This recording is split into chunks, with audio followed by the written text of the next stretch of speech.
Hello and welcome to Enlightened Empaths, your community for the spiritually awakened. This week we're going to continue our community connection show and share with you all some of the wonderful stories and questions that you guys have sent in. So Denise, would you like to start us off? I'd love to.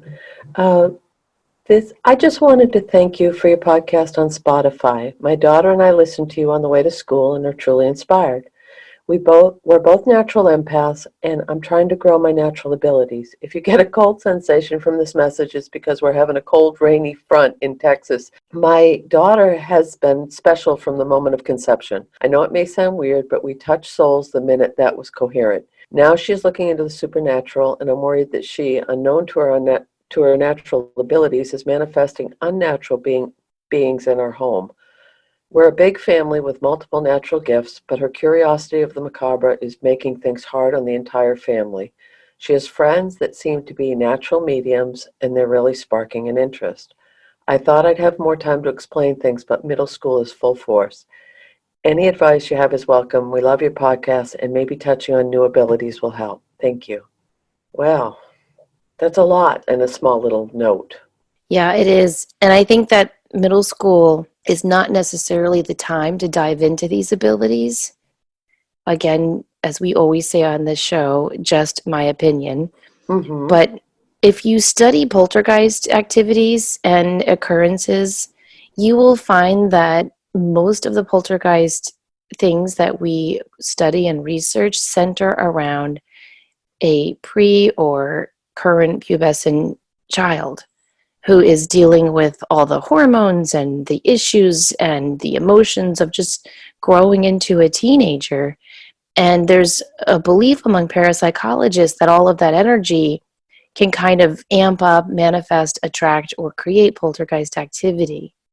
And so I just think it's important to foster these abilities in young children and to, wait, let me change that word, foster. I think it's important to validate them without necessarily fostering them. Do you know what I mean by the difference? I So do. if your child says, I have this feeling that I'm going to have a great day at school, well, that's great, honey. Go with that and put out wonderful pictures of a teacher patting you on the back and handing you a paper with an A on it. But if a child comes to you and says, all I want to do is spend all Saturday watching horror movies and playing with the Ouija board at a sleepover tonight, then you might want to say, let's rethink that. So if your child has a fascination in the macabre, there's a reason for that. And look, Stephen King did, and look what he did with that. I know I was always fascinated by all of that stuff as a kid, and I think I grew up just fine out of that. The key word though is balance. And so you want to validate your child's interest and abilities without necessarily encouraging them. And that's a tricky road to walk, but I do think it can be navigated with conscious discipline and really saying to yourself, okay, if you want to watch 3 horror movies, that's fine, but let's break up those 3 horror movies into a month instead of a day, and let's intersperse some comedies and some rom-coms and some fun, uplifting books in between. Do you know what I mean? Yes. And I think in this lady's note, she put in there a kind of an discomfort about maybe manifesting unnatural beings in the house and it's impacting the whole family. And that to me is a little red flag if it's causing disruption in the home. I agree with everything you said about middle school, that age group. And my own personal aside I would be more apt to encourage developing those skills of how to open and close your chakras, how to protect yourself, how to uh, build your clairvoyance, your clairaudience, your mediumship skills. And I don't have as much of a fascination with this work as you do, and we've talked about that on and on. But I think for me, and I've seen this happen with people I care about and people that I've known just socially, that those are big doors to open. And you need to be really strong in your skill set when you start working with that type of energy. And again, that's just my personal aside. No, I think that's a really good reminder, and those are great examples. When my kids started getting interested in some of this, I attuned them to Reiki. My oldest daughter has started doing yoga. I have taught them how to meditate. We've done guided visualizations, but I have never pulled out a deck of tarot in front of my kids. Have Mhm. you? No, no, I've never done readings for my kids. No. And I don't think I ever Never. would. It I feels, don't think it's appropriate. I don't either. So I just think it's a really tricky balance. Now, if you do think, as this listener has suggested, that there are unnatural beings in your home, well, I think it's really important to go through your home, call on your guides, your higher power, ask them to assist you and clear those things out. And I would have your daughter walk with you through the home and have her really state in a commanding, demanding voice, only beings of the light are allowed to walk through this home. Anything here with a negative intention needs to leave right now. And sage the home and fill it with prayer, fill it with light, light a candle, and let it go the entire day that you're home. But you can get that negative energy. Okay, our next one says, if it wasn't for Samantha and Denise and Deb on Psychic Teachers, I would probably be a wandering, lost little soul wondering why I'm so weird. Thank you for all your work. Since you are both mothers, I wanted to reach out and ask for help. My children are 3 and 1. They're insanely bright, amazing, and intelligent little humans. They also have always demanded a lot of me since their births. Obviously, they need me since they're so young and I'm their mother, but I'm having a hard time because I'm constantly overwhelmed, starting like 5 minutes after we all wake up. My question is, how did you two manage your energy throughout the day to be able to stay balanced and calm in order to truly be present with your young children without completely exploding? Thank you again for your love, light, and experience. Well, I just want to thank her for sending this question, Denise, because I think this is a really honest question to ask. I And agree. I know when I was a part of a play group, I would try to bring up questions like this with the other moms, and they would be like, "What? I'm sorry. What are you talking about?" Like they just, "Excuse me while I set the table for 12. I'm having dinner tonight." Like they just didn't want to talk about it. And so just the fact that she's asking that question is really, really good. I felt overwhelmed, I think, from the minute I brought my first baby home. Mhm. I think that's so normal for moms to feel that feeling. I remember I was so lucky because Mike at the time was able to get 6 weeks off of work, which is Wow. kind of unheard of, but it was really important to me that both parents were home during that maternity leave. And I can still remember the night he was getting his uniform ready for work the next day, and I had this panicky feeling like, what am I going to do with this child all by myself? And, and then it worked out. And then 17 months later, I bring home Tori, and I literally almost threw myself a party when I took them both to Target in the stroller. Like, I thought I Mhm. had achieved a feat taking 2 little babies out for the day by myself. So I definitely understand everything that she is saying. And for me, what worked was having a really rigid schedule. And I think I had that very rigid schedule, not so much for my kids, even though it definitely helped them, but it was more so for me. So every week I would write down, Monday, for example, let's say, I can't remember the days now, but one day was library time. One day was tumbling time at the gymnastics studio. One day was kinder music. One day was play group. And one day we would just go to the park with my mother-in-law. So every day I had a scheduled outing that was the same every week. So Mondays was this, Tuesdays was that. And then we had nap times. I had 2 nap times a day until they went to school. That was important again for me. And we had a very rigid bedtime. I would not break that. And there are members of my family today who still will kind of, joke with me about my rigid bedtime, because I would say I can't go anywhere after 7:30, that's bedtime. And that really helped me. So my kids were in bed by 7:30 every night, and 8 o'clock to 11 o'clock at night, that was my time. That was my sacred time where I could talk to my friends on the phone. I could walk with my friend in the neighborhood if my husband happened to be off that night. I could read, I could meditate, I could do whatever I needed to do.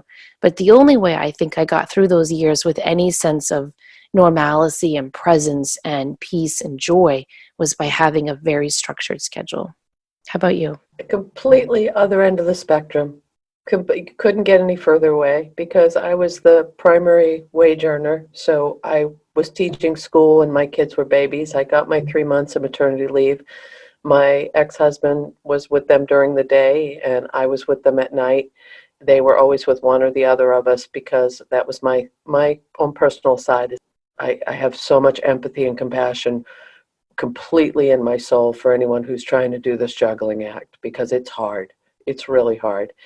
And that being said, so I would be with little people all day and then get home, and it worked out well. I had a school teacher schedule, so I was home by mid-afternoon, and then I would be the primary person with my kids until they went to bed. And I tried to turn it off and on, and I think you're saying that with your schedule, but I would, like when I was driving home from the school, I would get in mode that I get to go hang out with the kids and we'd take walks and we'd play and we'd do puzzles and we'd play in the afternoon so that I could have that time with them. And then we would go into our routine of making dinner and having baths and reading stories, and I would get them to bed and I would collapse and I'd get up and do it again. And I think that's reality for a lot of people with little tiny children is you're just doing the best you can right now, and that's okay. During that time, I was teaching 3 days a week at the college. I Right. can't imagine teaching 5 days a week little people and then going home to little people. That's a lot of little people, Denise. It was. At one point, I cracked myself up because I would say, oh, dear God, I am never around anyone taller than 3 feet tall. And it was also kind of weird because um, I a special ed teacher, so developmental disability. So I would look for those things in my kids, and but it was a blur. Some of it was a blur, but I don't regret a minute of it. Obviously, I don't regret that that I had to work or that I chose to work or however we want to word it because it was just the way things were. And as far as just my gut feeling and what I can strongly recommend is just be gentle with yourself, enjoy the hell out of it, celebrate just having this precious time because it's such a little window and they'll be grown and independent. And so if you have kids that are naturally sensitive or empathic, you can play, you just enjoy it. Yeah, people used to say that to me all the time. They'd stop me at the stores or, in-laws or parents would say that to me. This time is so fleeting. And I always wanted to say, bleep you, because in the Right. moment, it doesn't feel fleeting. It feels like it's never going to end, that you're never going to be able to sleep through the night. You're never going to be able to wake up when you want. It feels all consuming and, almost like you're captive to these little people's Yes. schedules. And yet, in reflection, I understand what you're saying and what all those people were saying to me because it is so fleeting. And in listening to your answer and my answer, the word we're not saying that I'm hearing is surrender. Right. And I do think that helped me is surrendering to this is my life for right now, and I'm going to surrender to it. And I really did enjoy just sitting on the floor with them and playing with them and not thinking about emails, not thinking about those papers I had to grade, not thinking about those stupid committee meetings I had to sit on, just sitting on the floor and moving that little farm truck across the carpet and trying to get in the moment by moment by moment. Because I do think when you're raising little kids, it's not day by day, it's moment by moment. Mm-hmm. And it doesn't have to be over the top. It can No. be, I can, right now, and my sons are grown men, I can flash back to the three of us cuddled on the couch watching a Disney movie. And we would just laugh and we'd sing along. And that is priceless. That is absolutely priceless in my book of memories. I totally agree. And I would say just don't lose yourself in the process. I remember Exactly. during that time, the kids at school were calling me Mrs. Fay, and my kids at home were calling me Mom. Mm-hmm. And when someone would call me Samantha, my heart would leap. Literally, I'd be like, that's who I am. Because I was so focused on these roles of being the teacher or the mom that I was losing who I was. That's why meditation and getting my Reiki degrees and joining the intuitive development classes, all of that stuff really saved me and brought me back to center. And so just don't lose who you are. Yes, surrender to the moment and enjoy being a mother, because in my perspective, it's just the greatest gift and blessing you can experience if that's your path. But in that process of surrendering to that, also anchor yourself to who you are and invest in that with time spent with friends or time spent alone with books and classes that really speak to you. So it's again, like the other question, it's a tricky road to navigate, but it can be navigated. I just want to add one more quick little thing is it's okay to be human once in a while. It's okay to get overwhelmed or frustrated or sad or how am I going to pull this off? That's part of this experience as well. We can't always be. I had a woman tell me one time, I never ever raised my voice or got upset with my children. Oh, that's bullshit. I mean, really, that is bullshit. And if she is telling the truth, there's a part of her that is closed off. Thank you. So I think I love. Yes, do whatever you can to take care of yourself, but enjoy the hell out of those babies because that's all that I really just yelled matters at right my now. kids this morning. My oldest daughter, this is what she does every morning. She's ready to go about 20 minutes before my middle daughter, and she drives her to school. So she's sitting in the driveway pounding the horn, Oh, which, I have elderly neighbors who I know sleep in. So that's getting me all riled up. Meanwhile, my middle daughter, who, Tori, she's so yeah. like, everything's going to be fine. Like, she's such a little mellow hippie in her own way. Mm-hmm. He's wandering through the house. Now, where did I put my math book? And meanwhile, Olivia's on the horn. And I'm like, honey, okay, Olivia should not be pounding on the horn, but you do need to pick up the pace. Mm-hmm. Oh, Mom, you stress out so much. It's okay. We'll get there when we get there. So it's always hard, but it's always wonderful. And it's Yes. always happening at the same time. Well, we covered a lot with that one. I hope so. Okay, our next one, dear empaths, you all talk about mediumship a lot. I had an interesting experience with a coworker I bartend with, and she's different, a force of light, but unrefined with her gifts as they are just opening up for her. One evening, this coworker called me to say she needed my help. After she put her boys to bed, she found her husband in their bedroom freaking out because he heard a man's voice in the room clearly say my friend's name. They both continued to hear weird noises the rest of the evening. I remembered a tool I learned in a healing session I'd called the yes-no technique, where you monitor the way someone's body shifts to the yes-no answer. So I decided to try this with her. This is all through text. I asked several questions to decipher which way her body shifts when her answers are yes or no. She had yeses back and no's forward. Then she asked the entity if it's light, yes. Does it have a message for her? Yes. Then all of a sudden, every hair on my body stood up. I felt overwhelming amounts of love, then deep sorrow together. It's nothing I've ever felt, and I could discern it wasn't mine. I knew the entity had deeply loved Stephanie and had deep sorrow. Tears were just rolling down my face. I'm not a crier or a hugger. I had her stand up and do breathing techniques and told her to put her hands on her heart. She felt calm and safe and no longer scared. She had a feeling it was her stepdad, Bobby. This made her feel super energetically charged up, happy to be of service, but my systems were way too fluttery. It's like I heard one of you describe with walking to a house and feeling the dog's energy, fragmented and all around, not together and not peaceful.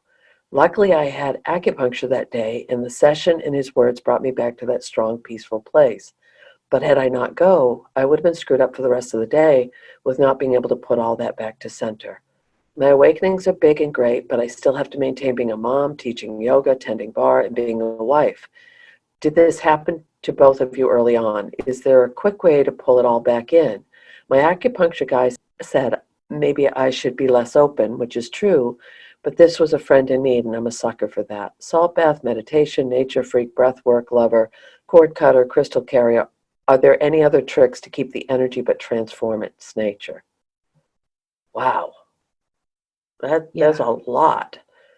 Um, The only thing I've ever heard about with the yes, no, you know how they'll do, I think they even do it with allergy tests where they'll have you lift your arm and they'll Yeah. push And your they'll arm press on down. it. Yes, and sometimes you can't move your arm or you can't lift it.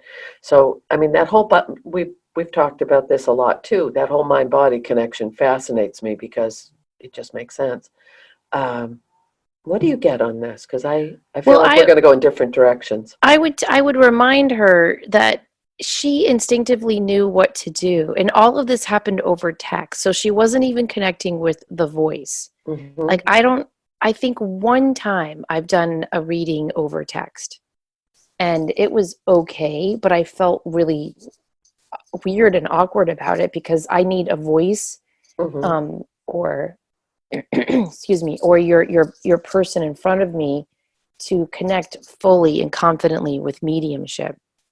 So I would just remind her that she instinctively knew what to do. She recalled this body pendulum technique to help her figure out if this was a good entity in her home or a bad entity, and they were able to determine it was her stepfather. The fragmented scattered energy, that's really common. A lot of times when our deceased loved ones are trying to make contact with us from the other side, they don't know how to do it. Right. This is something that they have to learn. Remember that story a client told me years ago where she saw her husband walking down the hall after he had passed and his skin kept falling off? Hmm. And he said, "Tell her I'm so sorry. I didn't know how to recreate my body in her dimension anymore." So Wow. they have to learn how to do all of that again in a different way. So I think it's great that she was able to help her friend take what sounds like a very scary situation. You know, her husband's sitting in the bedroom, she's putting the kids down to bed, and I don't want to, use her name, but let's say her name is Mary, and her husband is sitting there and he hears, "Mary?" I mean, come on, you'd freak out, you Yeah, know? damn straight, yes. Even if he appeared as Jesus with the robe and the beard and the sandals and all, you'd still be like, "Holy cow." So she was afraid, she was worried, and then this listener was able to talk her down basically and walk her through it and help her identify who this voice was. And that fragmented energy, I think, is just that the stepfather wanted so much to connect with his stepdaughter, but didn't really know how. And so this listener was the link and helped that. So she mentions salt bath, meditation, going out in nature, doing breath work, cutting cords, crystal work. And she says, are there any quick ways to transform this? And unfortunately, in my experience in this world of intuition and mediumship, there ain't nothing quick about any of it. True. There's no quick fix. I wish I could say to you all, if you tap on your third eye 12 times a day at precisely 6 a.m., it will awaken in 1 hour. No, Hmm. there's no quick method. And when you're first coming into an awareness of this is who I am and this is what I can do. Gosh, I've been doing this for 2 decades and I still am figuring out how I do this and how I work with this energy.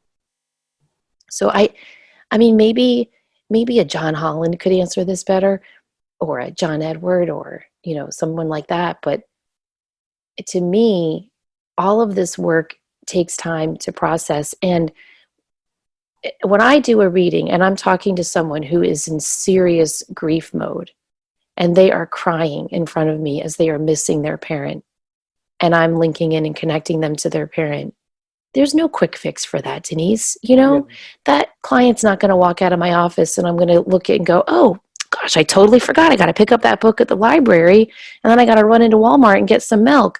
No, I sit there at that table and I often cry with that client, not in front of them because I don't need to be that person for them then, but when they leave, and I'll light a candle and I'll say a prayer for them because life is hard, and as empaths we're going to feel all of that. And so I don't think there's a quick fix to any of this. That's my take. I agree with your take very, very much. And I'd like to add in also, I was a bartender many, many years ago, and I very rarely go into a bar because the energy is too much for me. That's similar to going into an institution for me. It's very, very strong energy. there's a lot of, it can be a very heavy, dense for some of us. So kudos to her for being a bartender and being as sensitive as she is, and her friend as well. The other thing that just having to be able to turn it on and off, I agree, there is absolutely no quick fix, but if you have something that you can, sometimes if you just, I love that she does breath work, is if you put like your thumb and your forefinger together, or you just do something physical to remind yourself, I need to get back in the zone, and then do some deep breathing, or feel that energy coming up through roots in the ground. Sometimes that can help. Or for me, sometimes I'll say the same little prayer. And when I start to feel really scattered and off or overwhelmed, I have a rote prayer that I say, and it helps me get back in self. It doesn't shut it off, but it helps me get back to center a little more easily. So that may be something to try as well. Yeah, I think that's a great suggestion because having anything physical that you can do to just remind yourself, I'm here, I am present, I am fine, is so, so important. Um, you know, I hate to say stuff like this because it makes us sound way hokier than we are. But but going outside and just touching the ground or touching a tree, I'm not saying you got to go out and hug a tree and, all of that, although it does help. But just getting back to nature in some way is really important.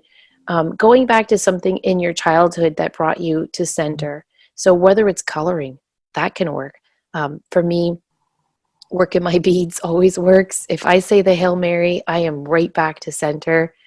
That's not going to work for everyone, but I'm just saying, Denise has her prayer, I have my prayer. You might have a prayer that you grew up learning as a child, even if you're not really, jiving with that religion anymore. Saying those words might bring you comfort and bring you back to center.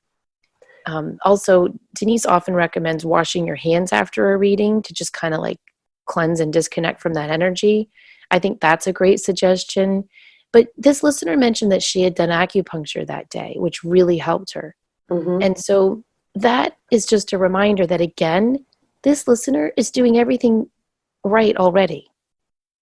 And I think so often we just don't recognize that in the moment. And upon reflection, or hopefully with us, as a objective observer, we can look at it and say, you're doing everything right. She did everything right here. Yes, she did. She didn't freak out when her friend was freaking out. She was like, okay, wait, I learned this really cool healing technique. I bet this could help her too. Let's figure out what this is. She didn't jump to, oh my God, you have a demon in your house, which a lot of readers would do that. Yes. You heard Which a is discarnate wrong. voice. Yeah, go to the church. You've got a demon. No. So she did everything right. And the fact that she had acupuncture that day shows me that she already knows how to practice self-care. And so the more you do that and builds up the strength in your aura, the more quickly you are going to get back to center. But frankly, I would be more concerned about her if this didn't affect her. Mm-hmm. We are empaths engaging in an earthly existence. It's going to impact us. It doesn't mean there's anything wrong with us.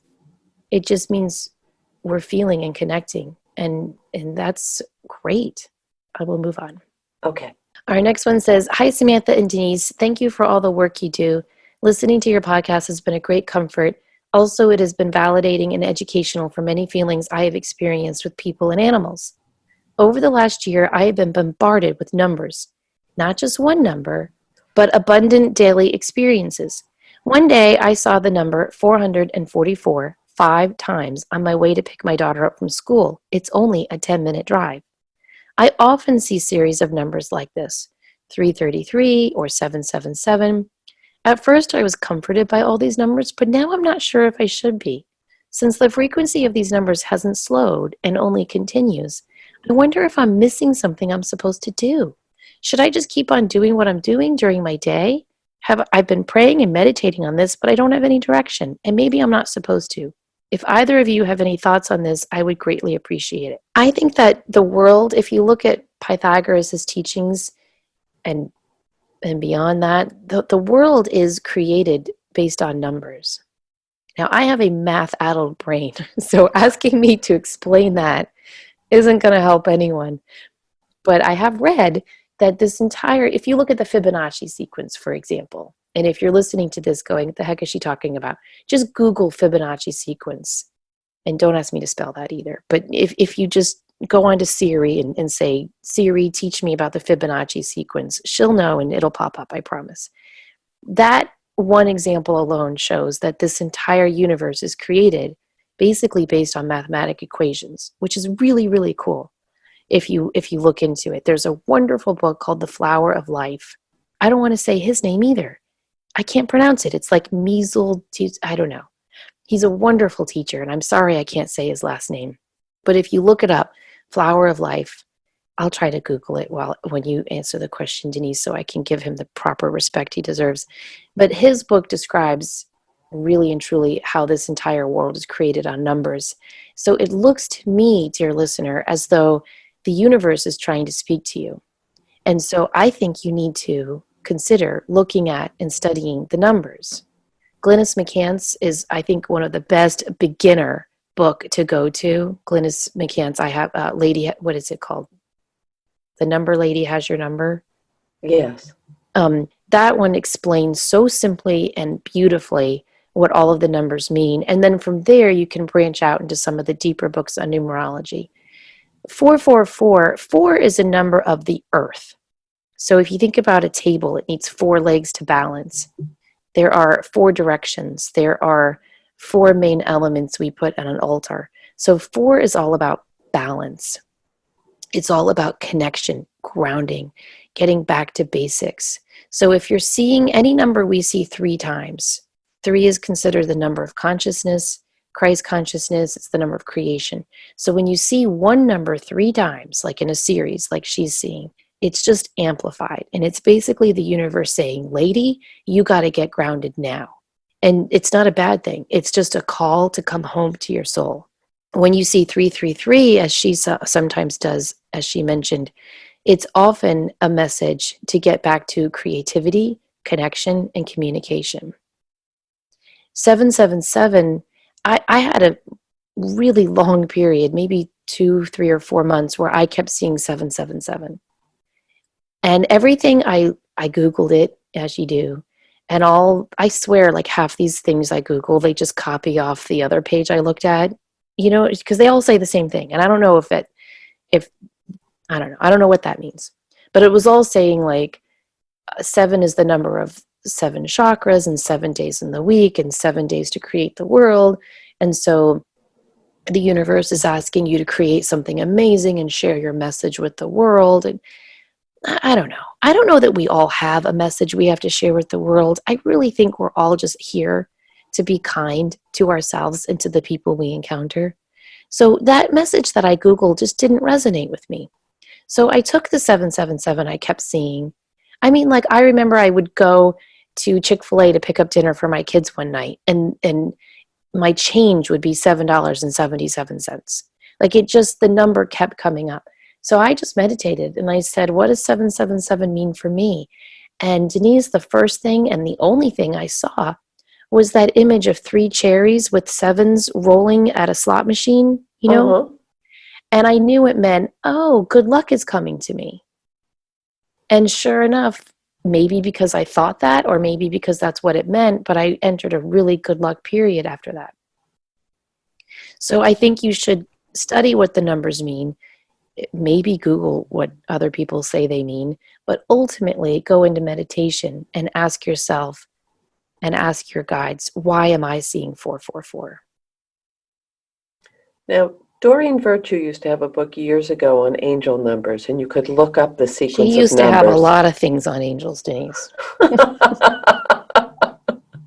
But it was a nice little reference in the sense of, like, for me, 444 is usually angelic.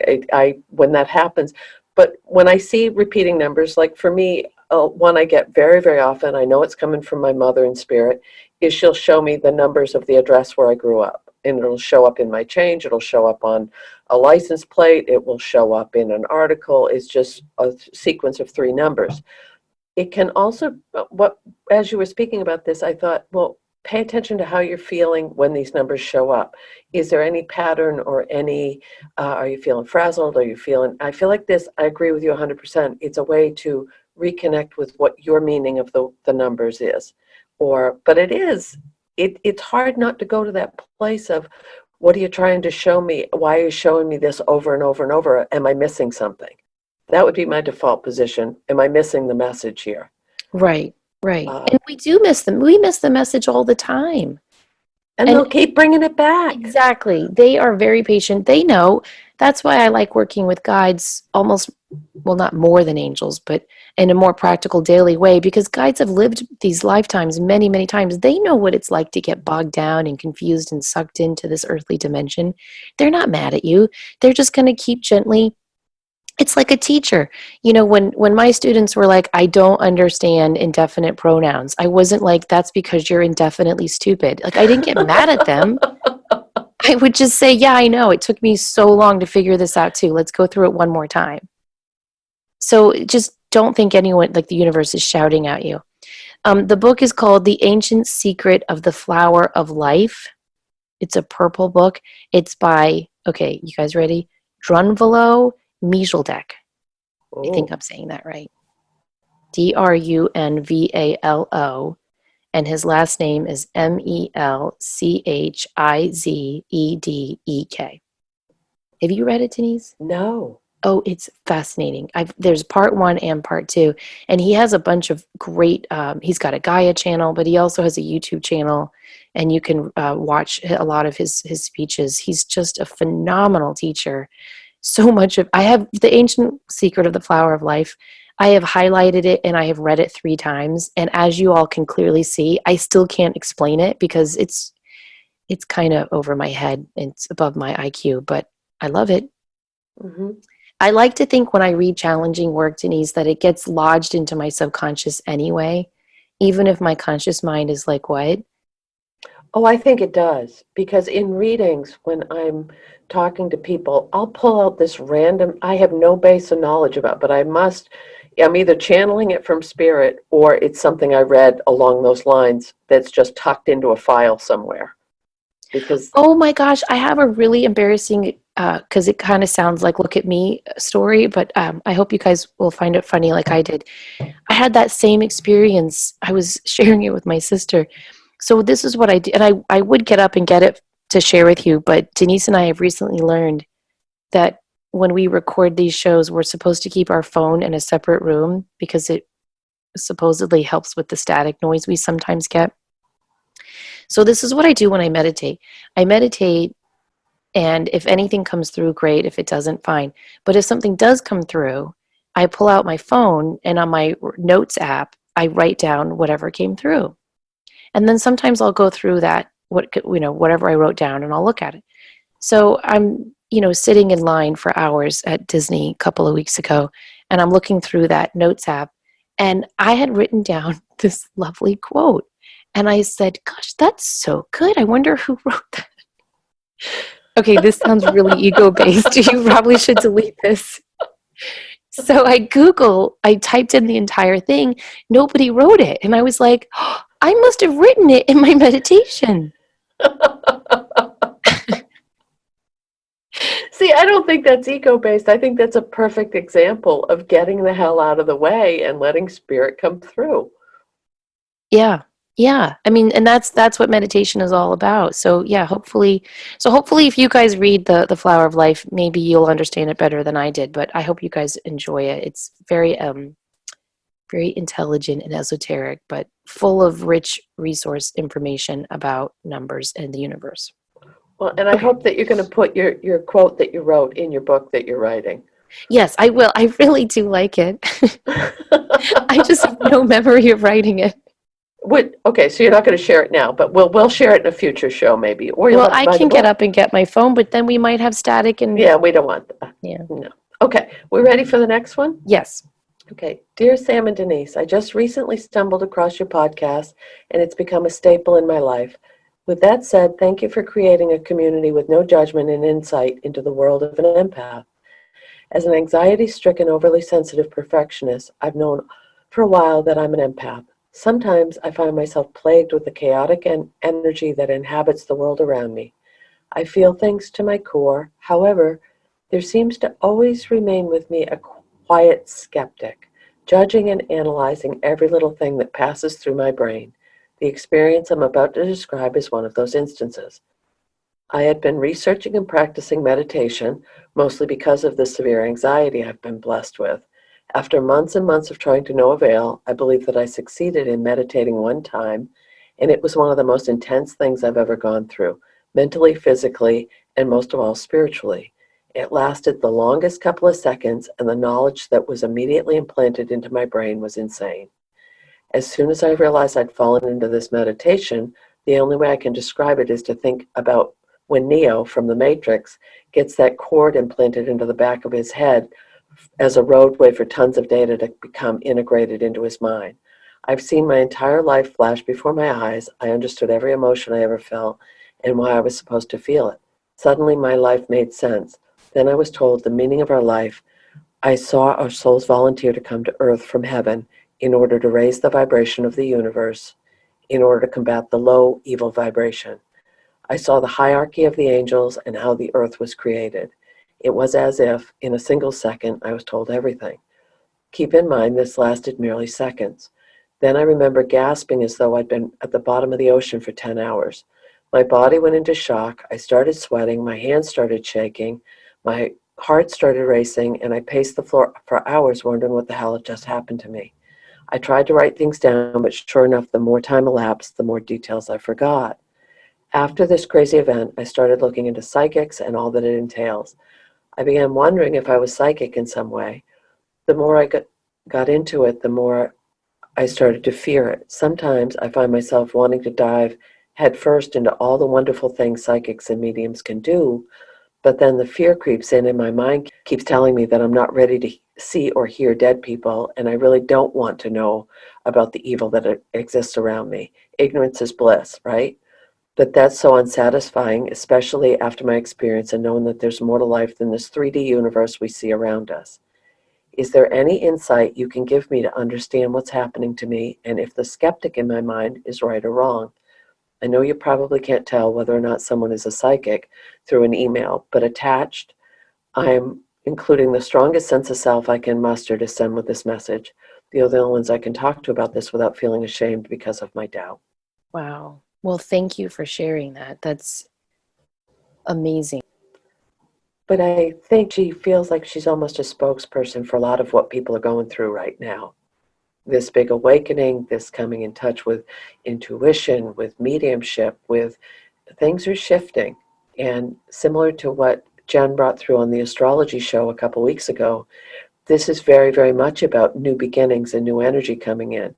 And if she didn't think she was a little crazy, I'd be worried about her. Exactly. Yep. Thank you for saying that. Um, I just think that that's an amazingly intense. And I mean, you and I have both talked about this. We do this for a living, and we still have that lively little skeptic that we have on our shoulder.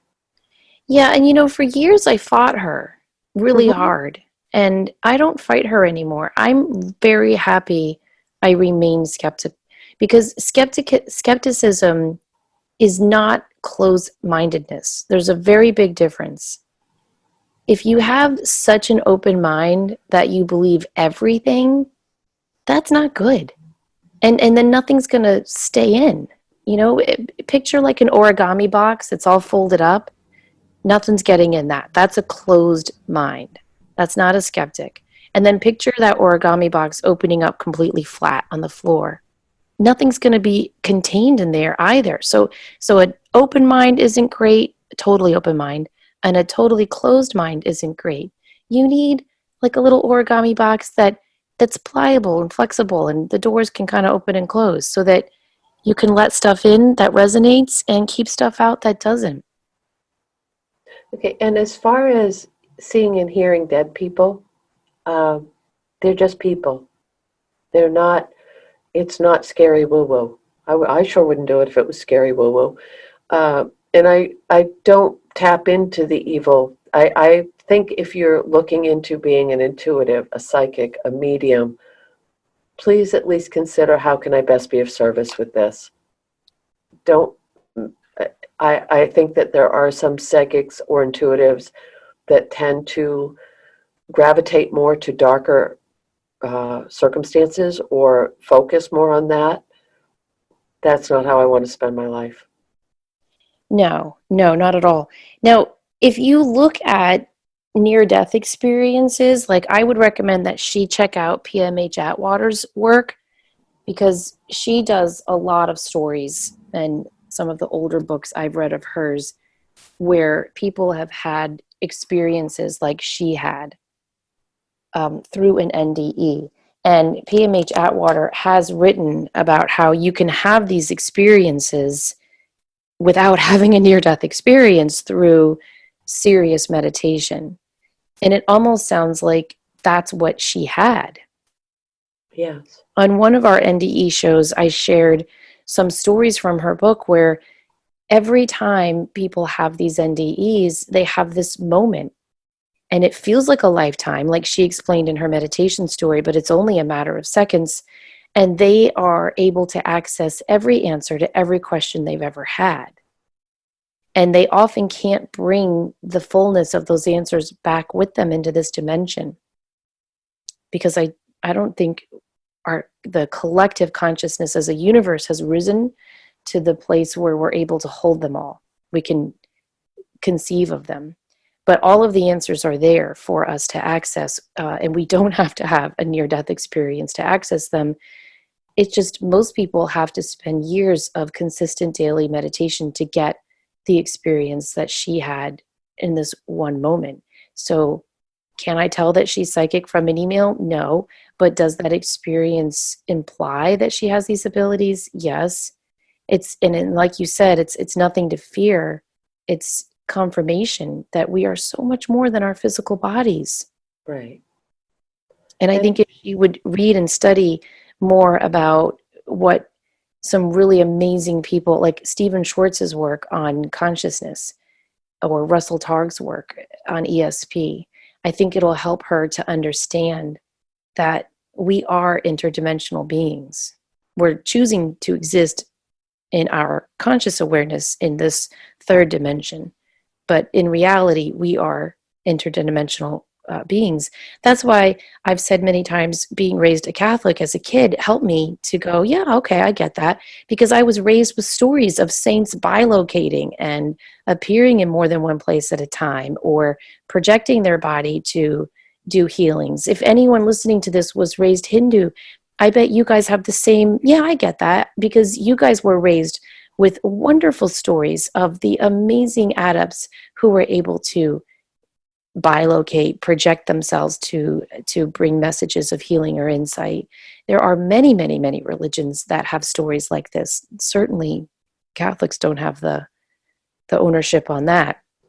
But if you look into some of the more esoteric religions, you will see that this type of stuff has been happening always.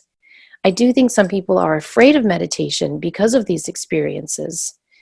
And if you can divorce yourself from that fear, even for a moment, you can open yourself up to so many wonderful things that can happen in meditation. Now, I would say, Denise, 95% of the time when I meditate, not a darn thing happens. Mm-hmm. Would you agree? Yes. I mean, I know if any doctors or nurses are listening, don't shake your head at me. I know physically a lot of great stuff is happening. My cortisol levels are decreasing. My anxiety is going away, all that good stuff. I just mean on a mystical level, 95% of the time, nothing happens. But that's all worth it because it's priming the pump for those 5% of the time where wonderful experiences happen. And sometimes it's just, I remember you and I talked so much about how our readings tend to go in patterns. Mm-hmm. I was doing a series of readings where I kept telling the person, you need to do the violet flame meditation. And they'd say, well, what's that? And I'd say, well, hold on, I'll email it to you. And so I have this violet flame meditation. I don't know if I created it or if I read it. But what I do is I picture a violet flame inside of Metatron's cube. And I picture that beautiful geometric cube shape with the violet flame shining out inside of it. And it's the violet flame is spinning. And then I pull with my breath the cube through my body. And I don't know if you remember, because it was like a year ago. I told you about this experience.